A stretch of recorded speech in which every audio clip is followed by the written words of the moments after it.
there is a skill set to how we communicate and convey love to the people around us that many of us have not been learned. And not only that, sometimes we learn the negative from our family of origin, from the way that we grew up, and we bring that into relationships. But what we need is to hone our skills so that we can show love to the people in our lives. Self-awareness can sometimes be so elusive, right? For me, it can be. Well, yes. I think for all human beings, because at some level, we're typically self-absorbed. Maybe you're doing that very little, but most people do it quite a bit. You've got to think, okay, how am I coming across? If you've got 3 or 4 relationships and they're giving you the same signal, it may not be them. It might be you. Yes. And I'm starting to do that more at my ripe age, but it's a great thing and it's a biblical thing to do. Yeah, and we love having Debra here. She always brings energy and connects with our listeners so well. Debra, welcome back to Focus. It's so good to have you here. Always good to be back with you both. It's fun, and you always bring such great insights. You're a listener, viewer favorite, so we appreciate you taking the time and having you come out. Your husband was able to join, and I believe your son, right? Yeah. They're walking around. I think they're doing an Odyssey tour, looking very at the nice. Foley Room, we call it, and people that come, particularly in the summer, you can come to Focus, the campus, and spend some time here and see that Foley Room. That's all the sound effects that they do for Adventures in Odyssey. But listen, your book called People Skills, we throw that term around quite a bit. But what is your definition of people skills? You heard mine. Yeah, I think the easiest definition is how we show up in relationships, if you want to think of it that way. And I think this really matters not just to the health of our relationships. We want our relationships to be healthy and strong, but this also matters for us as believers. I think of Paul in 1 Corinthians 9, verse 21, when he says, I have learned to become all things to all people, so that by all means possible, some might be saved. And so how we show up in relationships is either going to convey God's love to the people in our lives or convolute it. Yeah. So we really need to get better at this. Yeah, I agree. You had a couple, I think, named Lisa and Theo. I'm sure that's not their real names, but what happened when you were doing counseling with them that gave you some insight into this area? You know, oftentimes I'm working with a couple or a family, and someone in the family is convinced they don't love me. This person doesn't love me. They're not doing this. They're not doing that. They're not good listeners. They don't look me in the eye. They're not prioritizing me. And so many times I find myself saying, it's not a lack of love. More often, it's a lack of skill. There is a skill set to how we communicate and convey love to the people around us that many of us have not been learned. And not only that, sometimes we learn the negative from our family of origin, from the way that we grew up, and we bring that into relationships.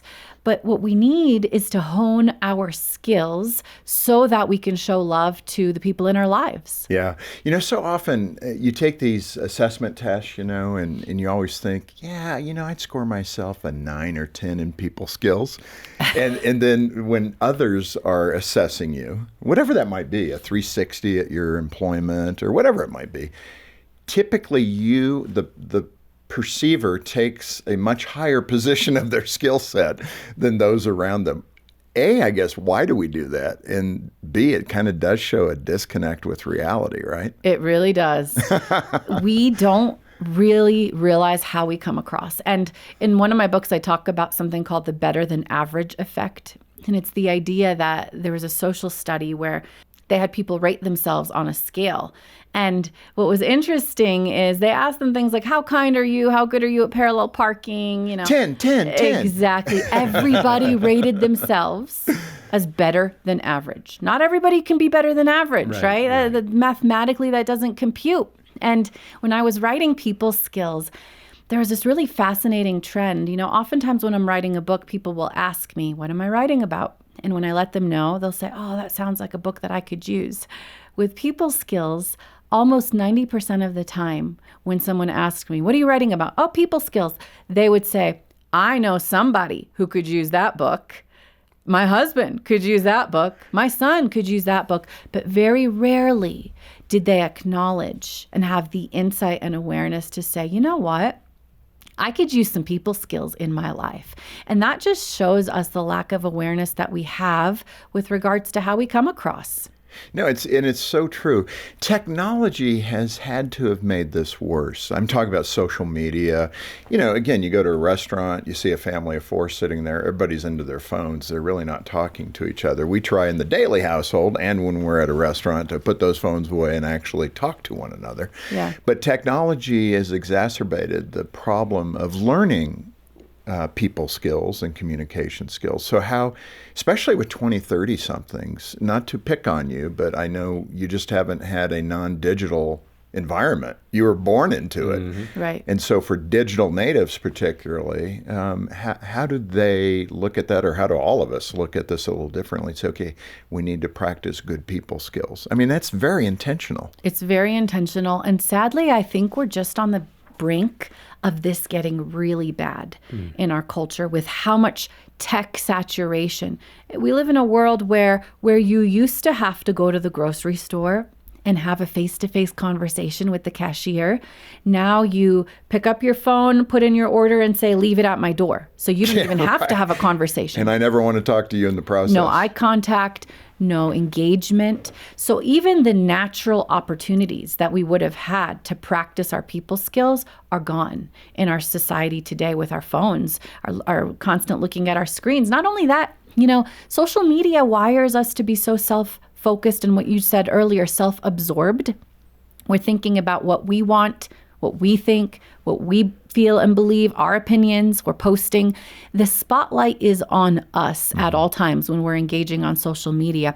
It's very hard to turn that off when you go back into the world and all of a sudden have the focus on the people around you. So we're wiring our brains to be even more self-absorbed, and it's starting to affect our real life relationships. Let me ask right here, how does a person who is doing a better job of self-awareness, okay, they're hearing us talk about this, they're going, ooh, that's an area I could do better in. What's something they could do to intentionally kind of break the trap of digital and be more people focused? What do you think of in your head to get you in a better place? Yeah. Well, I think awareness and boundaries with our phones is really important. Like you mentioned, making sure we're putting our phone down, looking people in the eye, being aware of how our body language is coming across. And I think one of the most important things is our listening skills, our ability to actually receive what people are saying. When we're on our phone, our mind is fragmented. We're multitasking. I hear what you're saying, but I'm also thinking about something else. There's a lot going on.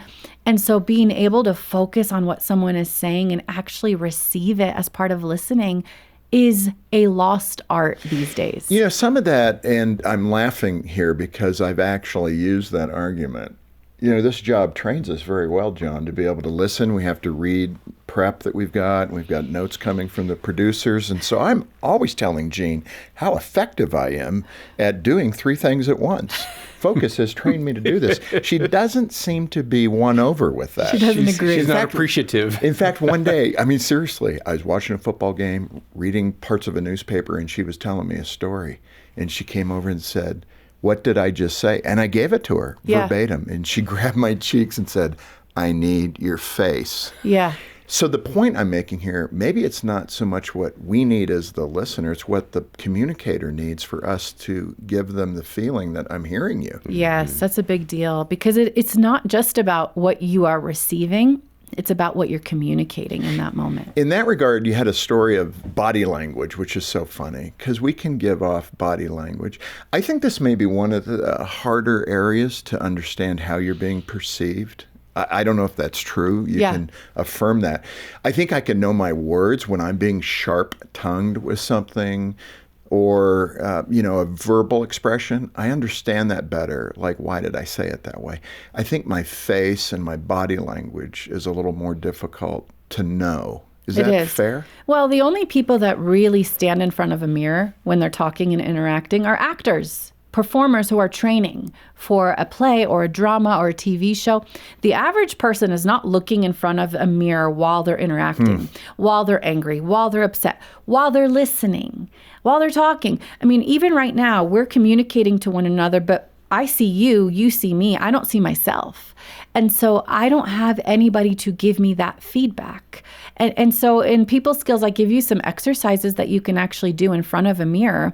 And this couple that you were talking about, the wife in the relationship always looked angry and upset. Her facial expressions were negative, they were cold, they were apathetic.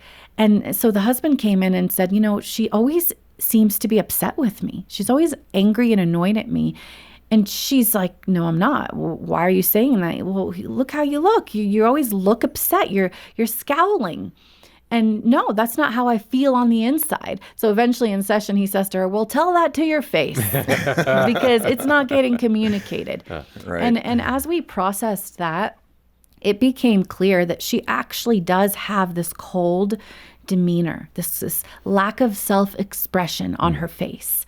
And when we unpack that a little bit deeper, she grew up in a chaotic home where it was easier to remain neutral, to not show your feelings so you wouldn't get in trouble.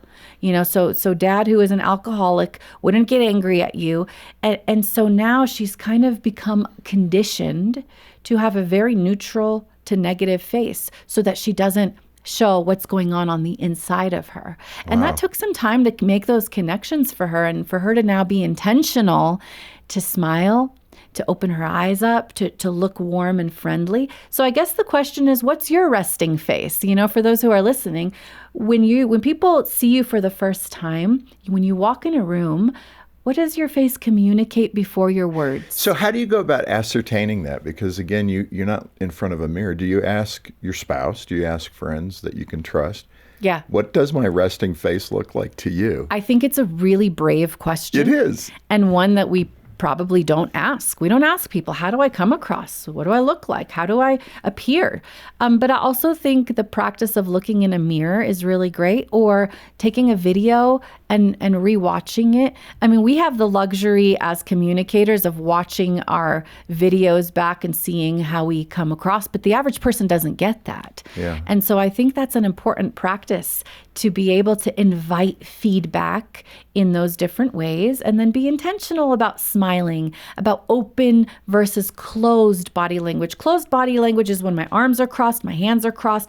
I look like I'm saying, stay away from me, even though that might not be my intention. So open body language looks a little bit different. My hands are open, my arms are not crossed, I'm smiling, my eyes are open, I'm looking at you. Debra, for the Christian thinking and hearing this, they could put an overlay on this to say, well, this is who I am. This is the honest me. If I do anything other than that, I'm manipulating. And I want to be faithful in front of the Lord. He created me. I mean, you're hearing my argument. Yeah. I think you can knock this down. But for that person that has that sincerely held belief that, I do not have a warm, friendly face. That's the way it is. Yeah. A lot of people think certain things are just part of their personality, when really many of the things that we bring into relationships are conditioned. They're the way that we learned to show up, the way that we were conditioned to come across in relationships. God wants us to communicate love in every possible way. And if that includes our body language, then we need to make sure our body language is in alignment to God's love. Yeah. Not just say, well, this is just my personality. No, the question is, what is God's best for me? And how do I become in alignment to be able to show his love to the people around me? We think about these things in terms of whether a relationship is significant or superficial. But the goal is, am I conveying God's love, or am I allowing my junk to get in the way? That's Debra Fileta. She's our guest today on Focus on the Family with Jim Daly. And so much good stuff here. And a lot of Debra's ideas are captured in the book, People Skills. Your relationships are only as strong as your skills. And we'll invite you to stop by our website to get a copy of this book. The link is in the description below. Thank you for joining us. And if you find this content meaningful, hit that subscribe button so we can keep growing and improving together. Yeah, Deborah, one part of the book addresses confidence, and you framed it in terms of public speaking, and you had kind of an aha moment, it seems, or at least a shift in your thinking when it came to the number one thing that most people fear, and that is having to speak publicly. I think I heard that spiders and snakes rank lower on the anxiety scale than public speaking. Yeah, it's true, because when you walk into a room, whether you're on a platform on a stage or whether it's just a cocktail party, when you walk into a room and you are aware, what are people thinking of me? Do they like me? How do I look? Am I boring? Am I interesting? What you are perceiving is, what am I getting from them? What feedback am I getting from them? And when you think about it in those terms, your anxiety is going to spike. I was saying how the first time I spoke to a group of 1,000, I was nervous. It's like, what are they going to think of me? Are they going to like this? Is it going to be boring? Am I going to be entertaining enough? And at one point along the journey, God stopped me in my tracks and said, you are so focused on what you are receiving, and I want you to focus on what you are giving. What are you going to give? Give the gift that I have given you and leave it there, and stop being so focused on what you're getting from them and all the feedback and what they think about you. That changed everything for me. When I step up on a stage, it's about what I'm there to give. And I think that mindset can help us as individuals when we walk into a room. Imagine you walk into a small group. Imagine you walk into a church where you don't know anybody. Imagine you're walking into work and you've got to interact and mingle. What if our focus were, what do I have to offer? Yeah. What gift do I have to bring here? I think that could really change how we engage with people. I appreciate that. I do have a child who has some anxiety, and I've often prayed with them before they go to an event or something. I've said, I pray God speak to you and through you, because I think he does use all of us to strengthen the body. We have contributions to make, is your point. We all have a unique voice, unique gifts. And even if the only thing you're offering is the gift of your attention, that is a beautiful commodity. That is something that you have to offer. You speak in the book about communication styles. I think there's 4 that you mentioned. Let's talk about those. I think you had aggressive, passive aggressive, and then assertive. So let's just give a definition to those. The best way to think about this is, if you were at a restaurant, your order came out and it's not what you ordered, what would you do? The passive communicator thinks, it's okay. I can live with this. They're busy. Look how busy they are. Look at this waitress running around. I'm not going to say anything. The passive communicator honors the story, feelings, and experiences of the person in front of them, but not their own. I'm laughing because that one, how many times have you sat down at a table with others and you're going, oh man, this is horrible. And then the service person steps to the table. How's everything? Oh, great, thanks. Oh, it's all good. Exactly. That is so funny, because that happens, I think, to all of us. Because we don't want to do it. We don't want to make them cook it differently. So you're honoring them, but you're not honoring your needs. Whereas the aggressive communicator is like, what is this? This is wrong. This is not what I expected. I need a discount. I need this to be made right away. They're honoring their needs, feelings, and experiences, but they're not honoring the person in front of them. That is an aggressive communicator. The passive aggressive is interesting because they don't honor the person in front of them. Neither do they honor themselves. They'll say, you know what, I'm not going to say anything. No big deal, whatever. This is annoying. And then when the waitress comes by, they're rude, they're cold. They leave a small tip, and then they go home and write a negative Yelp review. Right. They don't honor their needs, feelings, experiences, but they're also not honoring the feelings and experiences of the person in front of them. But what we seek to become is an assertive person that's able to honor my own needs and feelings and experiences, all while honoring the person in front of me. Something as basic as, hey, you're working so hard and I really appreciate you.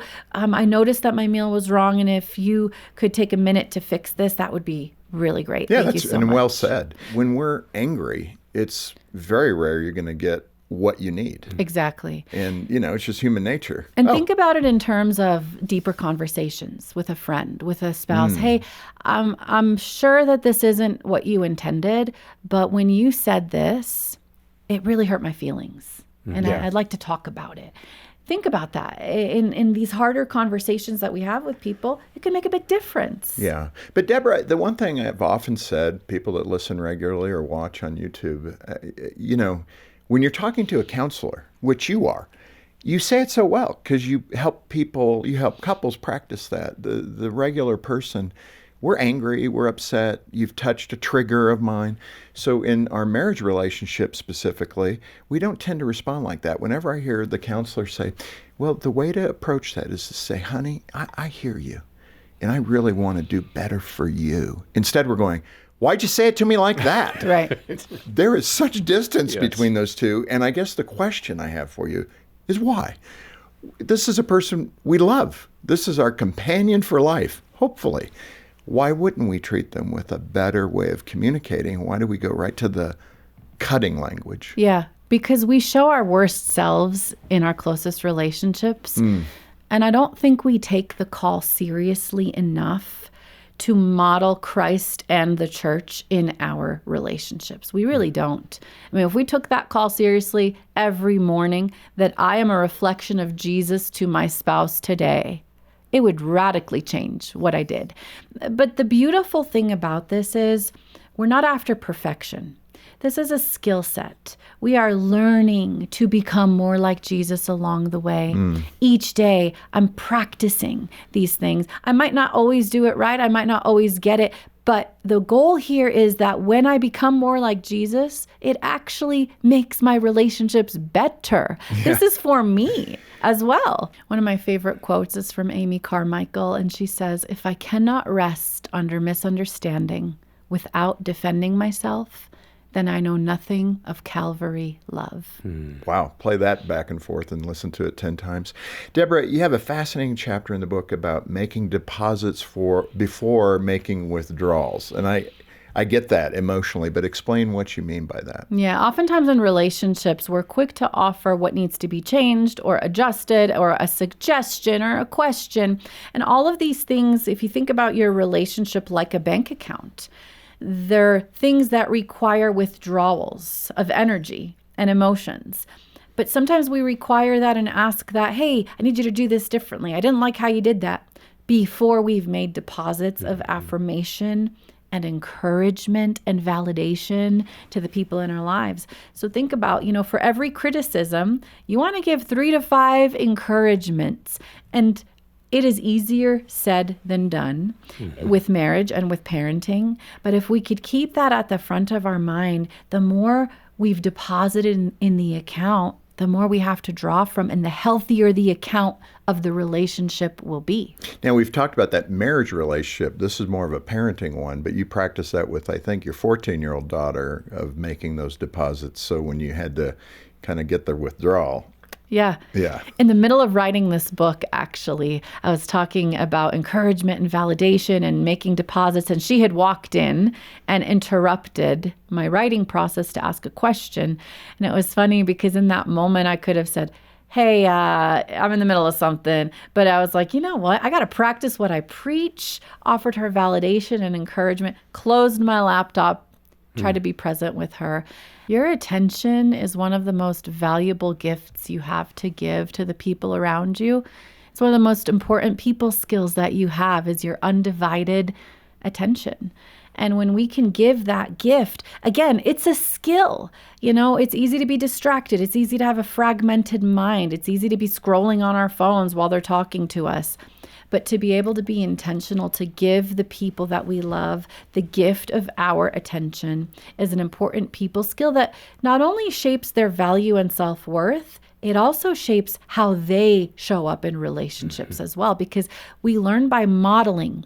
These things are caught more than they are taught. So as we model people skills in our family, we're teaching our kids how to do the same. I think, typically, not every time, and I get that, you have an extrovert who marries an introvert. Not always, but often we're attracted to the things that we don't possess. That's what makes you attractive, right? In the book, you talk about John being the floating duck type of person, news, weather, and sports. Yes, we talk about relationships kind of like different levels of depth of a pool, if you think about it that way. There's the shallow end and there's the deep end. And I always say there's different levels of interaction and communication.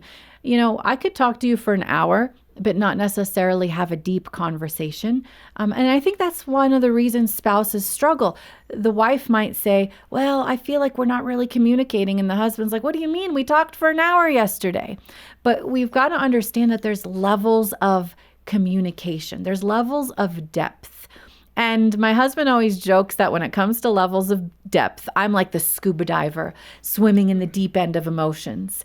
And he's the duck floaty guy up on top with the facts, the basics. But the truth is you need both in relationships. And so real brief, the levels of conversation. Level 1 is the most superficial. It's the facts. You can have a facts conversation with anybody. How's the weather today? What are you up to? What are your plans? Level 2 is a little bit deeper because it requires more of you. It's your opinions and ideas. It requires you to share what you think about something, your opinion about the weather, or your opinion about your schedule. Level 3 takes us a little bit deeper, and it's our feelings. I'm feeling frustrated. I'm feeling hurt. I'm feeling embarrassed. I'm feeling excited. It's a lot more of who you are. And level 4 takes us even deeper into our beliefs, what God is teaching us, our faith, something even a little bit more vulnerable. And so think about that as you're engaging in relationships. You cannot swim in the deep end for too long. As my husband says, we need to come up for air. But if you stay superficial, you're not going to feel that your relationships are going deeper. In that regard, Debra, I'm sure there's people listening and watching who are saying that kind of defines my marriage. I'm frustrated. And again, I'll just use stereotypical language. It may not always go this direction. But my husband seems to stay at the top, at the surface. And therefore, you will say as the wife, I feel emotionally, bankrupt. I don't feel like we have deep emotional conversations, while the husband is thinking, man, we are connecting. Right. She knows everything about the Broncos. Right. That's cool. But that's not what we're talking about. How do you intentionally move to something deeper when you're used to the floaty duck? Exactly. This is where we have to remember. It's not a lack of love, it's a lack of skill. And even the idea of emotional depth and emotional connection and emotional intelligence is something that many people haven't learned. Maybe they grew up in a family where level 1 and 2 were the dominant levels in the interaction. They don't even have the language for level 3. And this is where a counselor can be really helpful if you feel that you are emotionally bankrupt, if you feel that there's an emotional disconnect and you try to have deeper conversations and you feel like they're not going anywhere. Oftentimes I find with couples specifically that they only go deep when there is a hurt or offense. I felt really hurt by this. And so I'm telling you, we need to change this. Or you did something that really hurt my feelings. I don't like how you, and we want to go deeper at the moment of offense. They are going to get offensive. They're going to feel offended. They're going to not want to engage if they feel like the only time you're coming to them with feelings is when you're hurt, upset, disapproving, critical. And so we have to be careful to actually set aside time to go deeper when there isn't a hurt and an offense. One thing I've talked about before, but I think it's worth mentioning, is the practice of a 30-minute check-in once a week with your spouse. Setting aside 30 minutes to have level 3 and 4 conversation outside of the heat of a moment of offense. To just create an opportunity to ask questions. What's something you were excited about this week? What's something you're looking forward to? And what's something God is teaching you? Conversations outside of hurt can help you practice going deeper in a non-threatening way. Yeah. I would think, and in that regard, it creates an environment that hopefully can build trust over time to where you can get there. Avoidance is partially what I'm talking about. So if you have a spouse that you want to go deep, but they continue to respond with avoidance, that will sound like, I don't want to talk about that right now. We'll talk about that later, but later never comes. And so you're left with asking the question a month later, a year later, whatever it might be, can we talk about that? Yeah, let's not talk about that now. Let's talk about that later. And that's the refrain that you end up in years Yeah. in your marriage hearing. What do you do with something like that to kind of pull that in a little bit to say, no, we need help in this place. Let's not avoid it. Yeah. I think you start with yourself because you are part of the equation of a relationship. And so often I look at the ingredients my spouse is bringing and I don't like the ingredients. I want to change them. I want to shift them. I want to alter them. I see avoidance. I see withdrawal. I see isolation. I need to get rid of that. The problem is you can spend your whole life trying and it might not make a difference. So what you can do is focus on your ingredients. How am I saying this? What's the timing? What's my tone? How do I do this a little bit differently? How can I adjust the ingredients that I bring to this recipe? And believe it or not, when you change your ingredients, when you refine the way that you do it, when you learn to set boundaries, when you learn the right timing and tone, when you learn better communication, when you learn assertiveness, it begins to change the entire recipe. And so that's what I would challenge you to do, because you can focus on what you're not getting, or you can focus on what you can do differently to change the equation, to change the recipe. And honestly, there is help with counseling. I say it, I know I'm a counselor, but I have seen people come into my office who say, I'm doing everything right.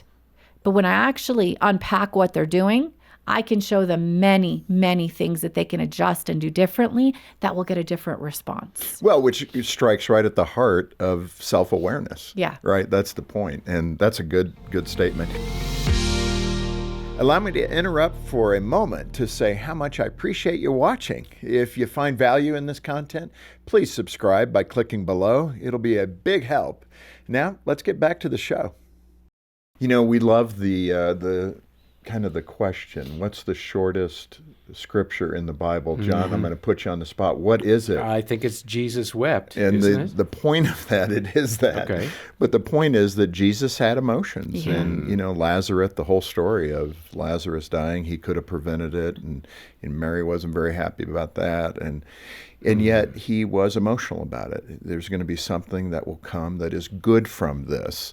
Speak to that idea that Jesus, he's also experiencing humanity from this side of eternity and this side of the throne room of eternity. Think of that. God becoming man. You can sit for days and meditate on that. Yeah. And the why of that and the how of that and his sacrifice on the cross, the resurrection. It was the way to salvation for us who believe in Christ. But in that context, he does model it for us. How did you connect the healthy approach that Jesus would make with, you know, all of us that fall short? When we talk about Jesus, he models healthy people skills. He models healthy relationships, and we can learn so much from him. Biblical scholars have identified over 39 different emotions that Jesus felt and expressed through Scripture alone. And when we talk about going deep with people, level 3 and level 4, Jesus was really good at meeting people at that level of depth, but he was also really good at being in tune and expressing that to others. 39 examples where he felt something. He allowed himself to experience, and then he shared that with the people in his life. He was deeply troubled in the garden, and he shared his feelings with his disciples and asked them for prayer and support. That was a bid for intimacy and connection. He didn't have to tell anybody how he was feeling. He didn't have to ask them for support, but he invited them in. When we're vulnerable, we're actually inviting people into our story. We're saying, come on in. I welcome you into my life and into my heart. And when we block out our feelings and block out our weaknesses and block out our struggles, try to pretend we're strong, we're actually also blocking intimacy and connection with people. So a big people skill is for us to learn how to be vulnerable, to share what we're feeling, to share what we're struggling with, to share what we need. Debra, one of the people skills that you highlight is vulnerability. You identified a study, I think from the 1960s, that highlighted the importance of vulnerability. It's so true that is an aspect that the church, I would add, before you even give the definition, we fail so often to be authentic, Yeah. to talk about our own difficulties that everybody thinks. My sister Denise was in this spot where I need to clean up my act before I become a Christian, because when she would look at the Christian community she knew, they all looked so perfect. Like on the outside, they all lived a perfect life. But that's not what we should be communicating, right? Right. So what is this study on vulnerability? It's called the pratfall effect, and it's really interesting because they rated speakers on their level of engagement and connection with the audience. And the speakers that actually had some sort of a blunder, like maybe they tripped going up on stage, or maybe they said something by accident, or the mic fell off, or whatever, those were the ones that were rated higher than the ones that were totally polished. And the theme of that was the idea, the conclusion, that we actually like people more when we feel that we can relate to them. It's like, okay, you're human. You are human, which again goes back to Jesus's humanity. We can relate to him because he had needs like we did. He had hunger. He had a need for connection. He was thirsty. He had different needs that he showed us here on this earth. I need you to stay with me and pray, and what does it look like for us to communicate and convey our needs, what's going on inside of us, our weaknesses, our struggles, our issues with the world around us, and not just with everybody, but with safe people in our lives to show them who we really are. That's vulnerability. It is. Those triggers, it's so interesting that we're, especially in the marital relationship, but also in our parenting relationships, we want to do our best. I mean, I can't think of anybody, forget political persuasions, everybody wants a healthy, good, dynamic marriage, I believe. And then your parenting side, you want to love your children. You want them to do well. You want them to do better than you. You want them to just excel in every way. So then we get to these triggers and these buttons, and they're like massive speed bumps in our desire on the healthy highway of life. Yeah. Describe what a trigger is and that self-sabotage that we do. And I guess the deepest question is, why do we do that? Yeah. The beautiful thing about relationships is they are a mirror to our wounds. And when people get close enough, things are going to get exposed that were in hibernation, that were hidden before. When you start to get near people, you're going to start bumping up against their pain points and the things in their life, the wounds in their life. And that's exactly what a trigger is. It's when we have an exaggerated emotional response to something someone says or does that really hurts us. And oftentimes what we're told to do in our culture and society is when we're triggered, we're told to back away, cut that person out of your life, no contact, isolation, withdraw from them. But what if triggers were actually God's way of revealing what he wanted to heal inside of us? I tell a story about when I was leaving the house with the kids and I was in a rush and I hit my shoulder on a coat rack, left a black and blue mark. And later that evening, John came over to give me a hug. He didn't know that there was a bruise there. And he pushed up against it and I reacted like, ow, pushed him away. This is what we do with our emotional sore spots, our emotional wounds. You may not have caused the wound, but you get close enough to me to push on it. The wound of rejection, the wound of abandonment, the wound of insecurity, the wound of inadequacy. And when you get close enough to me in relationships or say something or do something that's going to push on that wound, I'm going to react. But what if the reaction is God revealing something that he wants to heal in me? I don't want you to react like that. Yeah. I want you to lean in. I want you to heal. So when relationships expose our triggers, it's an invitation for us to go deeper in our healing so that we can go deeper in our relationships as well. And for the person who is maybe knowingly or unknowingly triggered that individual in our life, how do we have wisdom about saying something? I mean, maybe I'm the person God wants to use to help you deal with that fear of rejection you have. That's dangerous, Greg. Well, I mean, it really is hard. But it's good. I could risk a relationship here. Yeah. If I was the person that just pressed on a sore spot and realized it, I would say something to the effect of, I'm really sorry I hurt you in that way. I hope you know that my intention was this. I had a good intention towards you. This is what I really wanted to communicate. And I just want to process what that reaction was all about. But I would recommend that you not do it in the moment of the trigger. Oftentimes in the height of the moment, we want to process. Well, what was that all about? But your brain is offline during those moments. You're thinking out of your wounding. Yeah. And so oftentimes the best thing to do is wait until the emotion dies down and then revisit that conversation a little bit later. That's uncomfortable, though, that waiting. It is uncomfortable, but it's important because you're allowing that person to get back to baseline. Mm-hmm. You're allowing time to pass for your reaction to get back to baseline so you can have a more productive conversation. Think about it with your kids as well. When your kid's having a temper tantrum, that is not the time to engage in a rational conversation, no. Right? We want to wait until the emotion dies down and then we revisit the topic. Well, on the other side of that, it's not the time for you to become irrational as a parent. Exactly. And I was guilty of that.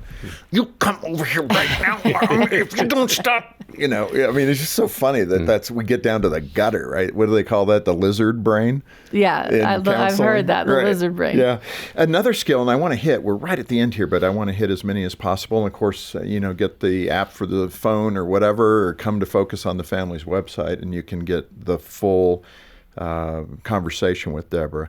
But another skill that you highlight is forgiveness. We all talk about that. I think the Christian community, we understand that generally. Yeah. I don't know that we know the depth in the way that God has constructed us emotionally, the importance of forgiveness, like at the core.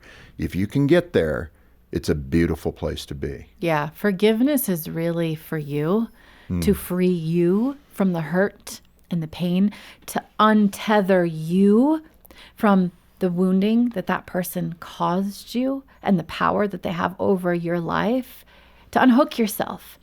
And the only way that we can pursue forgiveness is to have empathy, which is a heart to understand and learn what that person might be going through, feeling, thinking.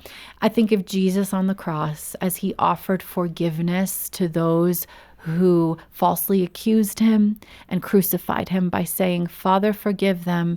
They don't know what they're doing. He put himself in their experience, had empathy for them in order to be able to say, forgive them, Lord. And so many times we're hurt by people. We're not considering their trauma. We're not considering their pain. We're not considering their wounding that may have led them to the dysfunction that they are in. Mm-hmm. But I think when we can have a heart of empathy, it leads us down the path of forgiveness, which then offers us closure for us. Yeah, it's so, so good. And you've done a wonderful job in this book, People Skills. It has such spiritual depth as well as practical depth from your counseling background. So well done. Thanks for being with us. Thank you. It's always a pleasure. This is so good. And let me turn to the viewer. Focus on the family. I hope you feel it. We're here for you. Our goal is to help you in your relationships, particularly in marriage and parenting, but broadly, how you live out your faith commitment to Christ. And this is really ground zero, right? Once you're saved, then how do I become the person God wants me to be in order to expand the kingdom? Mm-hmm. And don't go out of your way to be hated. That's the core theme. And learn the skill sets of relationship that Debra has outlined and what she's learned from Scripture and apply them. And I think, you would want to get a copy of this book, People Skills, if you can make a gift of any amount to help the ministry. Let's help those who can't afford the book. Why don't you send a gift of any amount? We'll send you the book as our way of saying thank you for being part of the ministry. Yeah, donate today when you call 800, the letter A in the word family, or click the link in the description below. And help us out, spread the word about this great content, advice like you've heard today from Debra, insights, biblical help for your family and your relationships. Click like and follow us, and then tell a friend about this show. And thanks so much for joining us today for Focus on the Family with Jim Daly. I'm John Fuller, inviting you back next time as we once again help you and your family thrive in Christ.